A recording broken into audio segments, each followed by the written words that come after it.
शासकीय कर्मचाऱ्यांप्रमाणे एसटी कर्मचाऱ्यांचाही पगार करा, महामंडळाचे अध्यक्ष सरनाईक यांची मागणी। 928 कोटी मागितल्यावर अर्थ खात्याने 272 कोटीच दिल्याची टीका।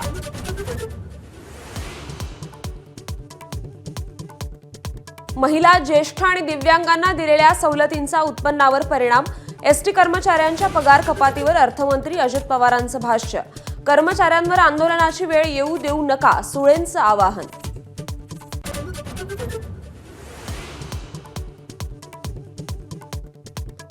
एसटी कर्मचाऱ्यांचा उरलेला 44% पगार मंगळवारपर्यंत मिळणार, एबीपी माझाच्या पाठपुराव्याला मोठं यश। 56% पगार झाल्यानं एसटी कर्मचाऱ्यांची झाली आहे अडचण।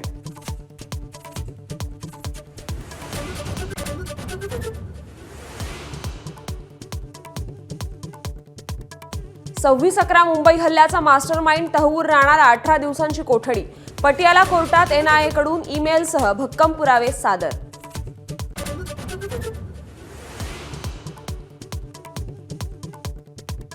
शिवरायांचं स्मारक अरबी समुद्राऐवजी राजभवनात व्हावं, खासदार छत्रपती उदयनराजे भोसलेंची मागणी। स्मारकाबाबत शहा फडणवीसांशी बोलल्याचीही माहिती।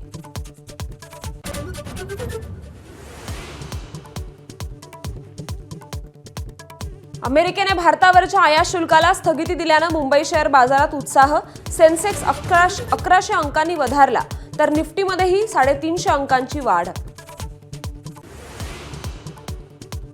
चीनी कंपन्यांकडून भारताला 5% सवलतींची ऑफर, अमेरिकेनं आयात शुल्क वाढवल्यानं चीनचा निर्णय।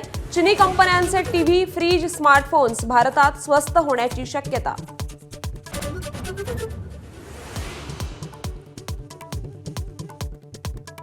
छत्रपती संभाजीनगर शहरातील महिला छेडछाडीला कंटाळल्या, उच्चभ्रू भागात बाईकवरून येणाऱ्या तरुणाकडून छेड, तर बारामतीत तरुणाच्या त्रासाला कंटाळून 16 वर्षीय मुलीची आत्महत्या।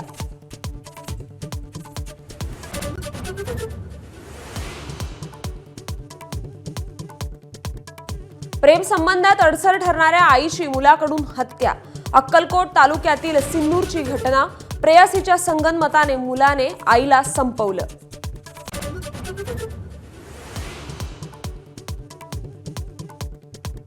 थोर समाजसुधारक क्रांतीसूर्य महात्मा ज्योतिराव फुले यांची आज 118वी जयंती। उपमुख्यमंत्री अजित पवार, छगन भुजबळ, उदयनराजे, सुप्रिया सुळेंनी फुलेवाड्यात वाहिली आदरांजली। एबीपी माझा, उघडा डोळे बघा नीट।